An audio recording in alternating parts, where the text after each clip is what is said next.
책으로는 약 98쪽 밑에서 두 번째 줄 맞죠? 네, 기도하고 시작하겠습니다. 사랑의 하나님, 참으로 감사를 드립니다. 주님의 이름으로 저희들이 함께 모였습니다. 이 시간을 복 내려 주옵시고 저희들에게 필요한 말씀과 또 저희들에게 주의 생명을 공급하여 주셔서 짧은 시간이지만 주님으로 충분한 주님을 만나는 복된 시간 될 수 있도록 은혜 베풀어 주시옵소서. 예수님의 이름으로 감사하며 기도드립니다. 아멘. 네, 밑에서 두 번째 줄 보도록 하겠습니다. 네, 98쪽 밑에서 두 번째 줄. 네, 자, 천천히 읽도록 하겠습니다. 이 궁극적 희생은 98쪽 밑에서 두 번째 줄입니다. 이 궁극적 희생은 그리스도인이 자신의 영혼을 완전히 포기하고 하나님께 내어드리는 것이다. 그는 자신의 본성마저도 포기하고 피조물이 누릴 수 있는 모든 것을 포기한다. 하지만 그는 자신이 하나님께 버림받아 왔다는 사실을 발견한다. 그 순간 그 그리스도인은 하나님께 하나님 어찌하여 나를 버리셨나이까 라고 절규할 것이다. 마치 예수님께서 나의 하나님 어찌하여 나를 버리셨나이까 라고 절규하셨듯이 말이다. 그러나 곧이어 주님께서 당신의 손에 내 영혼을 의탁하나이다 라는 온전하고 절대적인 희생의 말씀을 하셨듯이 그 그리스도인도 자아에 대한 일체의 권리도 포기한 채 그분께 자신을 내어드릴 때 순결한 희생이 완성된다. 이것이 실제로 마지막 희생이다. 다 이루었다는 예수님의 마지막 부르짖음은 바로 십자가의 완성을 선언하는 것이다. 그러면 이제 내일 저희들이 이제 배우시는 거예요. 이렇게 예를 들면은 이제 보통 저희들이 이제 육체를 신뢰하지 아니하고 하나님만 신뢰한다. 이렇게 이제 부르잖아요. 그래서 육체를 신뢰하지 않을 때 어떤 현상이 되냐면 전적 무능을 경험합니다. 그리고 하나님만 신뢰하실 때는요, 전적 의뢰를 경험하는데 지금 이 과정을 설명하는 겁니다. 이제 전적으로 무능하면서 동시에 어떤 전적으로 하나님만을 의뢰하는데, 근데 문제는 전적인 무능을 경험할 때 이 육체의 입장에서 봤을 때 육체의 느낌이라는 것은 좀 저희들이 흉내내서 오는 부분인데 오늘 책에 나왔기 때문에 하나님 어찌하여 나를 버리셨습니까? 라는 마치 예수 그리스도의 십자가에서 부르짖는 절규처럼 내 육체의 느낌으로서는요 전적인 뭘 경험하죠? 무능을 경험한다는 거예요. 그죠? 사실 육체에 신뢰하는 걸 좋아하지 무능을 좋아하지는 않습니다. 그러잖아요. 그러니까 전적인 무능을 경험하면서 하나님께 예수님도 그러잖아요. 아버지와 나를 내 영혼을 아버지께 부탁합니다 하듯이 우리 전적으로 하나님 어떻게 하는 거죠? 의리하는 이 과정을 설명하는 겁니다. 근데 문제는 이 부분은 날마다 경험한다는 것입니다. 날마다. 왜냐면은 우리는 항상 그 성경에 보면은 저와 여러분의 영생을 사는 겁니다. 그러잖아요. 영생을 사는데 사실 영생은 현재의 문제거든요. 이 현재는 오늘의 문제입니다. 그러니까 오늘은 뭐가 연결되는 겁니까? 영생으로 연결되는 겁니다. 그러니까 오늘 되면 저와 여러분은 뒤의 것은 잊어버려야 됩니다. 그죠? 잡은 것도 이룬 것도 아무것도 없어요. 단지 오늘이라는 공과 속에서 우리는 영생을 사는 겁니다. 그러니까 오늘이라는 공과 속에서 영생을 살기 위해서 반드시 또 뭘 해야 되겠습니까? 전적인 무능과 전적인 의뢰 또는 신뢰, 이걸 이제 공부하는 겁니다. 전적인 무능과 전적인 신뢰를 공부하는 거죠. 근데 만약에 전적인 무능이 되지 않은 상태가 되면 어떻게 되냐? 우리가 육체 신뢰하지만 어떤 것에 대해서 저희들도 모르는 사이에 의지하는 마음, 또 의뢰하는 마음, 그 다음에 사랑하는 마음, 또 의지하고 살아가니까 섬기는 마음, 이런 부분들이 들어오게 됩니다. 전적으로 무능하지 않으면. 그러죠? 왜냐면 내가 무능하지 않다는 것은 다른 것에 대해서는 유능하다는 거잖아요. 그러니까 육체 신뢰가 있다 그런 부분이에요. 그게 이제 그 어떤 것을 의지하고 그 어떤 것을 사랑하고 그 어떤 것을 말하는 거죠. 섬기는 거죠. 이게 섬긴다는 것은 결국 순종한다는 의미가 있잖아요. 지금 혹시 팀 켈러 책 읽고 계신 분들은 금방 이해하실 것 같은데, 그러니까 우상은 뭐냐? 의지하는 것이고, 그 다음에요. 사랑하는 것이고, 그 다음에요. 섬기는 것이 되는 거예요. 그거 어떤 거. 그러니까 하나님은 오늘 우리 현재 오늘 사는 삶의 과정 속에서 저희들로 하여금 육체에 신뢰하고 있는 것들 전부 다 뭐 하는 거죠? 날마다 무너뜨리는 거죠. 그죠? 근데 우리는 욕심이 생겨가지고 한번 무너지고 나면 영원히 무너지기를 바랍니다. 근데 절대 그건 아닙니다. 항상 뭐의 문제인 거죠? 현재성 속에. 그래서 저희들에게다가 날마다를 집어넣는 겁니다. 우리는 날마다 하는 겁니다. 날마다 오늘을 살고 뭐 하는 거죠? 오늘이 영생으로 옮겨지는 겁니다. 이해되시겠죠? 이게 히브리서 3장 4장 말씀이에요. 그래서 히브리서 3장 4장 말씀에서 인용하는 말씀은 뭐냐면 오늘날 너희가 하나님의 음성을 뭐하거든? 듣거든 그 말이에요. 오늘날. 이해되시겠죠? 그러니까 하나님의 음성 언제 듣는 거예요? 오늘날. 그러니까 오늘날 너희가 하나님의 음성을 듣거든 마음을 강팍하게 하지 말라라고 말합니다. 마음을 강팍하게 하는 순간 뭐가 되겠습니까? 육체를 신뢰하거나 아니면 하나님을 전적으로 의뢰하지 않는 게 되는 거잖아요. 그죠? 그러니까 마음이 강팍하다는 것은. 그죠? 그래서 이스라엘 백성들 얘기 잘 하시잖아요. 그들은 마음이 강팍했습니다. 그걸 저희들이 교만이라고 부르잖아요. 마음이 강팍한 게 뭡니까? 하나님을 믿지 않습니다. 저희들이 불신이라고 그러잖아요. 그러니까 이스라엘 백성들은 교만하고 뭐 했습니까? 불신했습니다. 언제 개념 속에서요? 오늘이라는 개념 속에서. 그죠?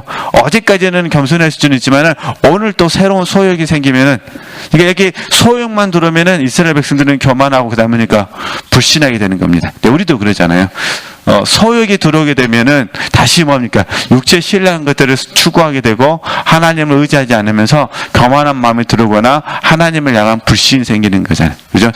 동일합니다. 그래서 우리는 오늘, 현재는 뭐 하는 거죠? 영생이다. 그죠? 그래서 지체들께서 성령 하나님께서 날마다 우리를 하여금 육체를 신뢰하지 않냐고 하나님만 신뢰하도록 이 훈련을 시키신다 하더라도 우리 전폭적 뭐 했으면 좋겠습니까? 감사하셨으면 좋겠습니다. 근데 사실은 이건 아무것도 아니에요. 나중에는 더 힘든 일들이 있어요. 언제 생기냐? 혹시 우리 지체들께서요 하나님을 경험하셨을 때 봐보세요. 항상 성경에서 치명적인 게 뭐냐면요, 하나님을 경험한 이후에 이 이후에가 사실은 더 손실이 큽니다. 원래 없었을 때는 이해되시죠? 없기 때문에 이런 훈련을 받아가지고 겸손할 수 있어요. 그냥 사실 하나님의 은혜를 경험하고 나잖아요. 그럼 자기도 모르게 뭐가 생깁니까? 여기 이제 마음이 높아지게 됩니다. 교만하게 됩니다. 내가 특별해서 하나님을 경험했다라고 생각합니다. 그럼 그게 뭐가 될까요, 이게? 하나님이 이제 교만한 자를 또 허무셔야 되잖아요. 그렇죠? 이게 영적인 손실이 되게 되는 거죠. 저희들이 어린아이였을 때는 우리들의 문제만 되는데요. 이제 장성하게 되면은 내 문제가 되고 나와 함께하고는 멘티의 문제도 됩니다. 사실 멘티들이 우리들을 보면서 실망하는 이유는 우리가 하나님을 경험하고 나서 겸손한 모습으로 나타나는 것이 아니라 그들이 어떤 모습을 비치냐 그런 거죠. 교만한 모습으로 보이는 거죠. 자만한 모습으로 보인다든가 아니면 스스로에게 우월감으로서 보인다든가 늘 저희들이 조심하지 마. 늘 조심하지 마. 그러니까 이런 문제들이 생기게 되는 거예요. 그죠? 특별히 멘티들에게는 기도응답을 받으셔도 가능하면 잘 말씀 안 하시는 게 좋아요. 기도응답 받는 걸 하는데 멘티가 보기에는 맨날 기도응답이 바뀌어버리네. 그러면 멘티가 무슨 생각이 들까요? 어째 부모님은 응답은 잘 받으신데 맨날 바뀌어. 그러잖아요. 오늘은 사라겠다가 사지 말래. 또 아침 되니까요. 또 사래. 또 사지 말래. 그러면 이제 이 멘티들 입장에서 혼동이 되는 거잖아요. 그럼 나중에 어떻게 될까요? 신뢰를 잃어버리게 되는 거죠. 그러니까 손실이 더 커요. 이런 부분들은 조심하셔야 되니까 다시 어쨌든 현재 지금 우리 지금 이거 공부하고 있는 겁니다. 네, 그래서 혹시 우리 지체들께서 느낌상에 실제는 아닙니다. 우리는 믿음으로 사는 거니까 느낌상에는 완전히 내가 버림받은 것처럼 보일 수 있다. 애로우시다 그 말입니다. 제 말은 느낌으로는 그러잖아요. 가장 애로우신 분이 누구세요? 십자가에서 마지막 돌아가신 예수님이잖아요. 가장 그 고통스러운 그 순간에 저희와 여러분이 그런 느낌이 들어갈 수 있다 그런 부분입니다. 그러나 이거는 느낌의 문제지 믿음으로 하면 어때요? 믿음으로 하나님만 하시면 충분합니다. 그죠? 하나님으로 행복합니다. 하나님은 전적으로 의뢰하겠습니다. 이렇게 적용해 주셔야 된다. 그런 부분입니다. 자, 그럼 보겠습니다. 자, 모든 어려움은 그잖아요. 모든 어려움은 우리가 뭐 하기 때문에 생깁니까? 반항하기 때문에 생깁니다. 그래서 지체들이 어려움을 경험하실 때 막 말을 함부로 하시면 안 돼요. 이게 반항하기 때문에 생기는 내가 하나님께 대들고 있습니다. 그 간증하는 거 똑같아요. 그리고 우리의 반항은 어디서 나오는 거죠? 자신을 사랑하는 애착에서 비롯됩니다. 현재 자신이 당하고 있는 고난에 대해 자신을 괴롭힐수록 그 고난은 더 예리하게 자신을 찌릅니다. 그러나 자신을 고난에 내어 맡기고 주님이 달리셨던 그 십자가에 당신도 저항하지 않고 매달린다면 고난은 당신을 위해 어떻게 하죠? 효과적으로 사용될 것입니다. 자, 그러면 복음이 저번에도 말씀드린 것 같은데 복음의 기초 공부하고 잠깐만 생각하시면 됩니다. 성령하는 게 하나님께서 저와 여러분의 구원을 이렇게 이루도록 하시기 위해서 크게 4가지 은혜를 주신다 그랬잖아요. 첫 번째가 뭐냐면 성령 하나님을 보내주시고, 두 번째가요 말씀을 주시고, 세 번째는요 영적 지도자를 보내주시고, 네 번째가 뭐였죠? 환경을 주셔요. 그러죠? 근데 환경도 3개로 나눠져요. 그죠? 첫 번째가 뭐였죠? 은혜를 주시죠. 그죠? 두 번째는요 고난을 주시죠. 세 번째는요 징계를 주셔요. 그죠? 지금 공과가 고난이에요. 고난. 이게 왜 고난을 주신 거죠? 하나님께서 저 여러분을 구원을 뭐하러 계세요? 이루기 위해서. 그러니까 믿음으로 받아야 돼요. 그래야 연단이 되어져 가지고 구원을 이루죠. 믿음으로 받으면 연단이 되는 겁니다. 믿음으로 받지 않으면 어떻게 될까요? 고난은 뭐가 될까요? 불평거리가 되죠. 원망이 된다는 거예요. 그러니까 고난은 다 있습니다. 다 있는데 믿음으로 받으면 그게 뭐가 되고요? 연단이 되고 구원을 이루게 되고, 믿음으로 받지 않으면요 불평이나 원망이 되는 거예요. 이해되시죠? 그래서 이 문제예요, 지금. 그러니까 하나님이 저에게도 우리 지체들에게도 고난을 주셔가지고요, 지금 우리를 하여금 연단을 시키고 계십니다. 무엇을 연단시키냐? 뭐 여러 가지 하시는데, 마음을 연단시킵니다. 마음을. 참, 여러분의 마음이 얼마나 많이 연단받는지. 그러죠? 단지 중요한 부분은 성령 하나님께서 저와 여러분을, 이 마음을 어떻게 한다는 거죠? 지금 고난을 통해서, 마음을 다루시는 거죠. 그래서 이제 뭐 다음에 시간 되면 제가 말씀드릴 수 있는데요.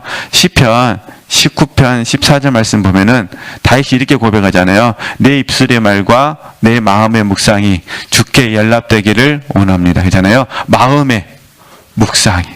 그죠? 우리 지체들께서 이왕이면 마음의 묵상이 뭐가 됐으면 좋겠어요? 하나님의 뜻이 됐으면 좋겠잖아요. 그래야 연락돼야 되지. 때로는 혼자 있어야 되지만 때로는요 함께 있어야 됩니다. 하나님이 마음을 막 훈련하시는 겁니다. 마음. 네. 어쨌든 그래서 우리 지체들께서 지금 고난당하고 계시는데, 이제 제가 한꺼번에 정리해드리는 이유는 또똑같아요. 그죠? 전적인 무능을 경험하고 전적인 의뢰를 경험하는데 결국은 고난을 통해서 하더라. 그죠? 근데 많은 분들이 고난은 구원을 이루는 방법인데, 공부하실 때는 구원을 이루는 방법이라 배우시는데 실제적으로 적용할 때는 고난이 없기를 바라고, 고난이 있으면 잘못하면요 불평과 원망으로 가더라고요. 사실 하나님 내게 고난을 통해서 뭐하고 계신데 지금 좋은 일을 하고 계시는 게, 고난은 믿음으로 받으면 연단되잖아요. 그러니까 이제 고난은 좋은 것이 되는 거잖아요. 육체는 좋아할 사람 절대 없습니다. 깨닫고 보니까 뭐 하는 거죠? 깨닫고 보니까. 그죠? 이렇게, 하여튼, 그 다음에 제가 보겠습니다. 다음과 같은 미성숙한 생각은 하지 말았으면 한다. 나는, 이제 보겠습니다. 나는 그분의 뜻을 끊임없이 뭐 할 거며? 따를 것이며, 항상 고난을 수용할 것이다. 그러면 그분께서 나를 그렇게 가혹하게 다룰 필요가 없다는 것을 아시게 될 것이다. 하지만 그런 사람은 절대로 없답니다. 네, 제가 지난주에도 잠깐 말씀드렸는지 모르겠는데요. 우리 남자들이 그런다네요. 50이 되면 아주 이상한 증세가 나타난대요. 제가 지금 48이거든요. 곧 있으면 이제 49이고 50이 되는데, 하여튼 50 넘으신 남편분들 봐보세요. 아주 이상한 남자들 마음속에서요. 아주 이상한 마음이 들어온대요. 그게 이제 뭐냐면 교만한 마음이죠. 막 성공할 것 같고 막 뭔가 세계를 내가 이렇게 싹 장악할 것 같고. 근데 현실적으로는 그런 분들은 별로 없는데, 근데 스스로가 그런 마음이 들어온대요. 그러면 이제 목회자는 저는 어떤 마음 들까요? 이제 만약에 제가 그 마음에 속으면은, 그죠? 하나님이 나를 5대 0, 6대 0로 다니면서 다 먹게 하실 거죠. 쓰게 하실 것이고, 책만 쓰면, 한 권 쓰면은 막, 몇만 권씩, 몇십만 권씩 팔릴 것 같고, 허황된 생각이 들어오겠죠. 근데 현실은요? 안 그래요. 많이 만들어봐야 150권 나가려나? 그럼 거기서 찾아오는 요상한 어떤 스트레스가 있다는 거예요. 우리 이제 아내 되신 분들은, 어머님들은, 여성분들은 여성분 나름대로의 어떤 환상이 있으시잖아요. 그냥 이 정도 되면은 내가 이제 애들도 다 키워놓고, 내가 이제 아침부터 일어나가지고 그냥 무등산 올라가가지고 예쁜 몸매를 만들고 막 이제 이렇게 나름대로 환상이 있잖아요. 그냥 유럽 여행도 친구들과 같이 손잡고 유럽 여행도 가고. 근데 그러는 그 어떤 환상이 있듯이. 근데 사실 살아보신 분들 말에 의하면은 그런 건 거의 있을 수도 있겠지만 보편적으로는 거의 뭐하는 거죠? 거의 없다고 그러잖아요. 근데 문제는 스스로가, 아까도 나왔잖아요. 스스로가 스트레스를 주는 거예요. 허황된 생각 속에서. 그 말입니다. 하지만 그런 사람은 절대로 없다는 겁니다. 그럴 가능성도 결코 없을 것이며 앞으로도 뭘 거죠? 마찬가지다. 그죠? 이유는 딱 하나예요. 하나님께서 저와 여러분을 그곳에 쓰려고 만들지를 않으셨기 때문에. 그렇죠? 우리가 어떻게 하나님을 이기겠어요? 그렇죠? 자아는 우리 모든 인간 속에 거대하게 자리 잡고 있다. 우리 눈앞에 드러나는 우리의 본성은 진정 뭐라 그러죠? 충격적이다. 우리는 모두 믿기 어려운, 거의 감당하기 어려운 고난을 알아야 한다. 당신은 그 고난 가운데 당신의 연약함을 신속하고 적절하게 다룰 수 없다. 수용할 줄 안다고 생각한다면 당신의 교만이 저절로 뭡니까? 드러나고 당신의 오만함이 탄로날 뿐이다. 영혼은 장애물들을 제거해 본 후에야 비로소 그 장애물에 대해서 뭐 제대로 알 수 있다. 저는 그래서요, 뭐, 이게 제 생각이 좀 틀릴 수는 있습니다만은, 가끔씩 그 생각을 해요. 제가 이제, 어떤 새로운 어려움이라는 단어도, 물론 이제 제가 만든 단어는 아닙니다. 책에서 다 배운 거니까. 새로운 어려움을 만나면은 실패를 하거든요. 근데 사실은 실패를, 제가 제 자신을 보니까요, 실패를 통해서 그 정체를 아는 거예요. 그 정체를 압니다. 실패하면서 그 정체를 알더라고요. 교과서에서 배운 것은, 책을 통해서 배우는 것은 말 그대로 이론이잖아요. 이론. 교과서에서 배우는 거는, 책을 통해서 배우는 거는 이론이에요. 이론. 그러나 실패하면서 사실 그 이론에서 배웠던 정체를 아는 거죠. 그럼 우리가 예를 들어서 강한 칠적선 늘 들으셨잖아요. 교만. 그죠? 그 다음에 시기. 분노, 그 다음에 분노, 그죠? 탐욕에서 탐심, 생욕, 게으름. 우리가 늘 교과서를 통해서 배우고 또 목사님께 배우시잖아요. 근데 실패를 통해서 뭐 한다는 거죠? 실패를 통해서 교만을 배우고, 실패를 통해서 시기를 배우고, 실패를 통해서 분노를 배우는 거예요. 실패를 통해서요, 내 안에는 교만을 배우고요. 실패를 통해서 내 안에 시기를 배우고요. 실패를 통해서 내 안에 뭘 배우죠?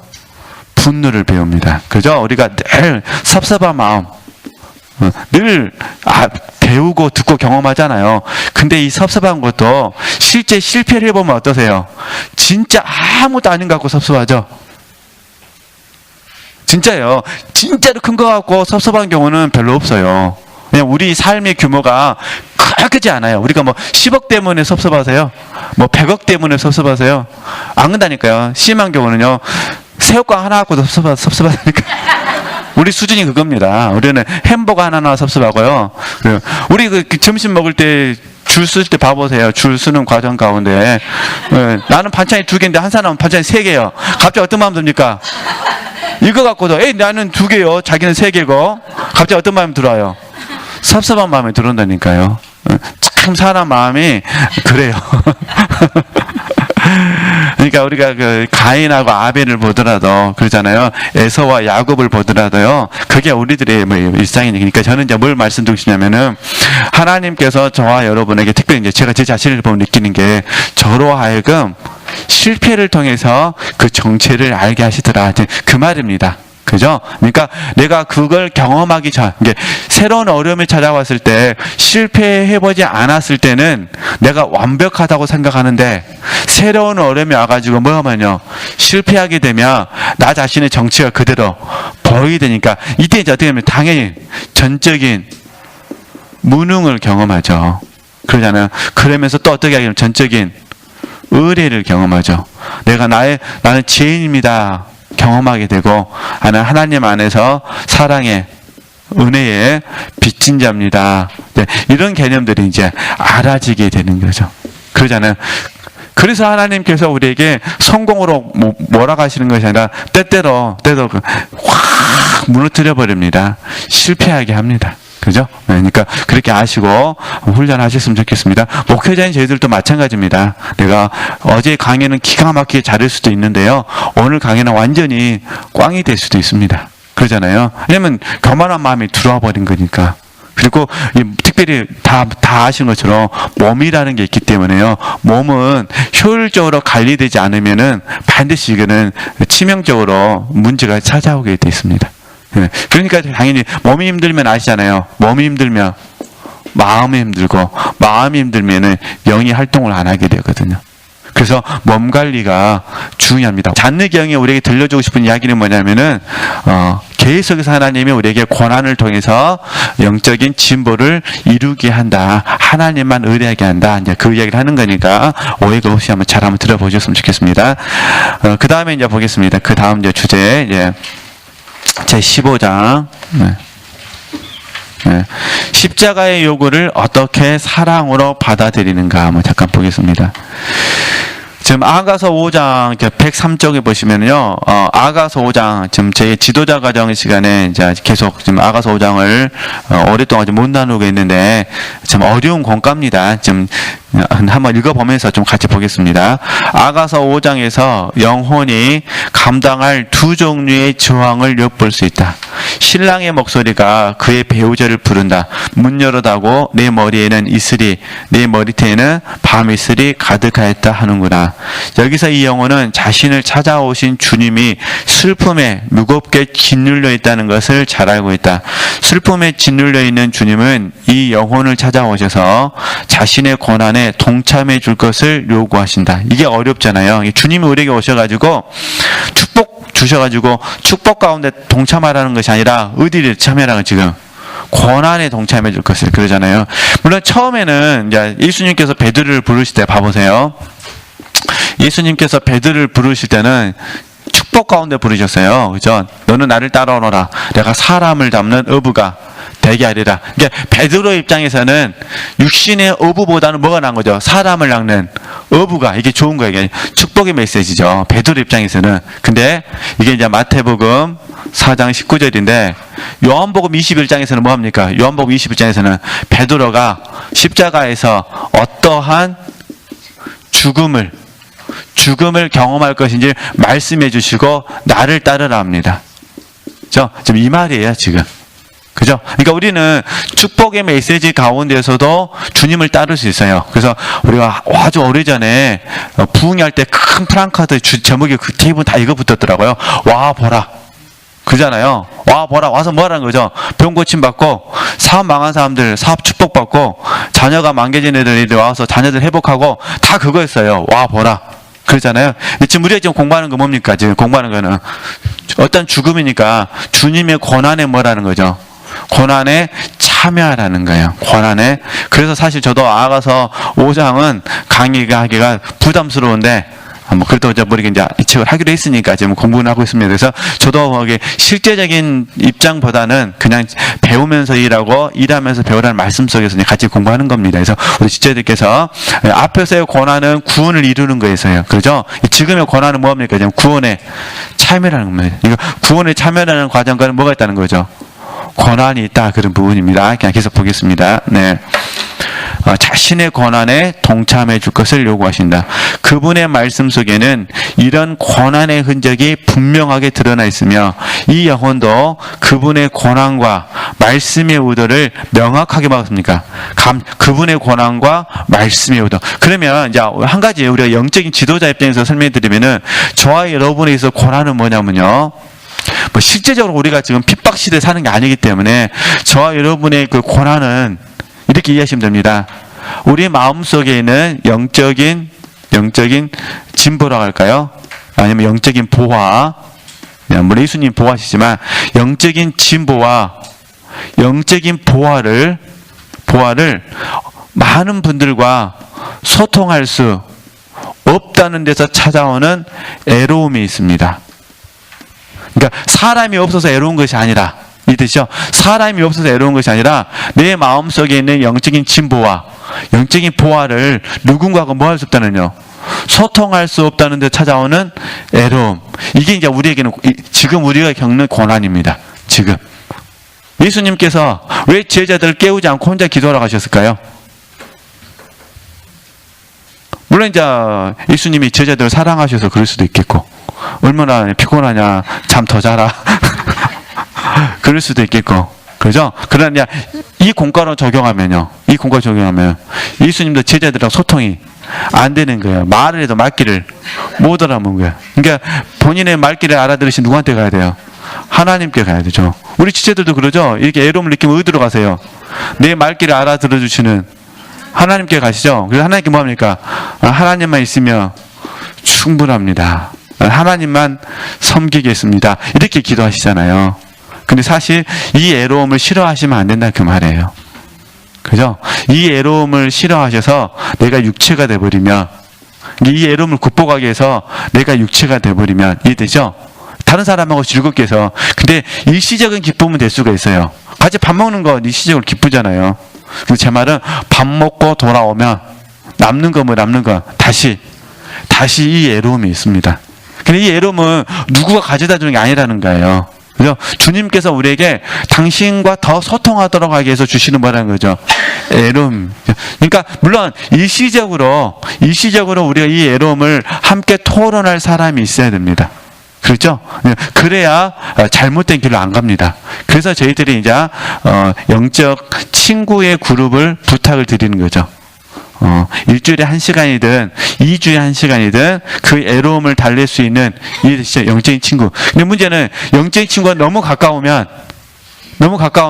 이 애로움을 내가 감당하지를 못해요. 그러니까 이게 또 하나의 우상이 되어버린 거예요.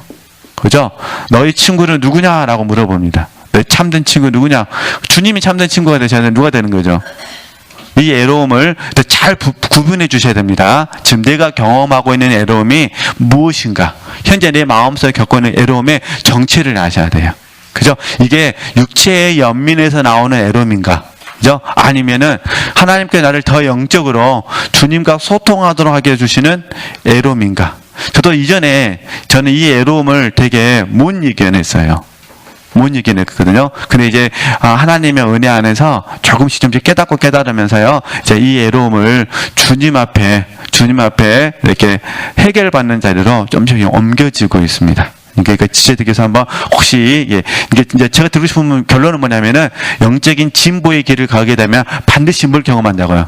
이 애로움을 경험합니다. 근데 이 애로움을 싫어해서는 안 되고, 제가 드리고 싶은 분은 더 영적인 깊은 자리로 들어가기 위해서 하나님께서 주신 걸로 받으시면 됩니다. 이해되셨죠? 그리고 하나님 앞에 은혜를 구하시면 되죠. 하나님, 내게도 영적인 친구를 주시옵소서, 아니면 뭐 엘리사를 주시옵소서, 아니면 엘리야를 주시옵소서라고 하면서 영적인 친구가 됩니다.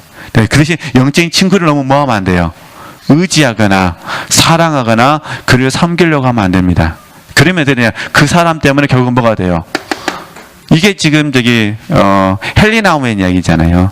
헨리 나우엔이 왜 우울증 걸려가지고 6개월 동안 정신 치료를 받았는데요. 영적인 친구를 너무 뭐 했기 때문에요. 너무 사랑했기 때문이죠. 그 시간이 너무 좋아. 왜냐면은 너무너무 사역에 지쳐 있으니까 그 월요일마다 그 사람을 그 친구를 만나가지고 그걸 푸는 거예요. 그죠? 의지하는 거죠. 그 사람을 자기도 모르게. 근데 이제 그 친구가 이제 하나님의 경륜 안에서 우리는 안 만나는 것이 좋다라고 하니까 충격을 받아가지고 상실이죠, 상실. 죽은 것도 아닌데 상실의 고통이 있는 거죠. 이 상실의 고통을 못 이겨내니까 어떻게 되는 거죠? 그러니까 똑같아요. 우리가 헬리나우엔을 존경하는 이유는 헬리나우엔 이걸 통해서 이 애로움의 정체를 배웠거든요.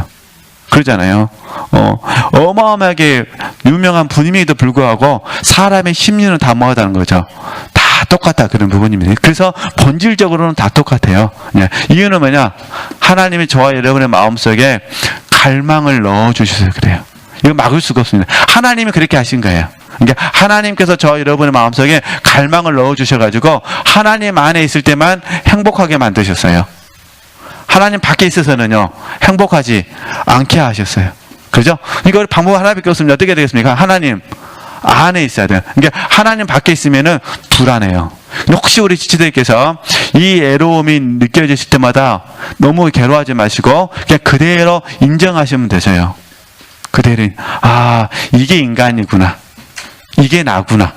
내가 특별하다고 생각했는데 나는 전혀 특별한 게 아니라 가장 뭐란 거죠? 가장 인간적인 내 모습이구나. 이해되시죠? 물론 예수님께서 제가 앞에서 말했듯이 왜 혼자 기도하셨는지는 예수님만 아셔요. 예수님은. 그럼 확실한 거는 하나님께서 저와 여러분에게 이 애로움을 경험할 때 누구 앞에 있기를 원하시는 거죠? 하나님 앞에 있기를 원하신다는 거죠. 이 애로움을 없애려고 하시면 안 되고 그냥 애로움을 그대로 뭐 하는 거죠? 품고 그냥 사는 거예요. 그리고 하나님 앞에 가서 그 애로움을 극복해 내는 거죠. 오늘 여기까지 하고요. 다음 주에 계속해서 공부하도록 하겠습니다. 하나님께 영광 돌리겠습니다.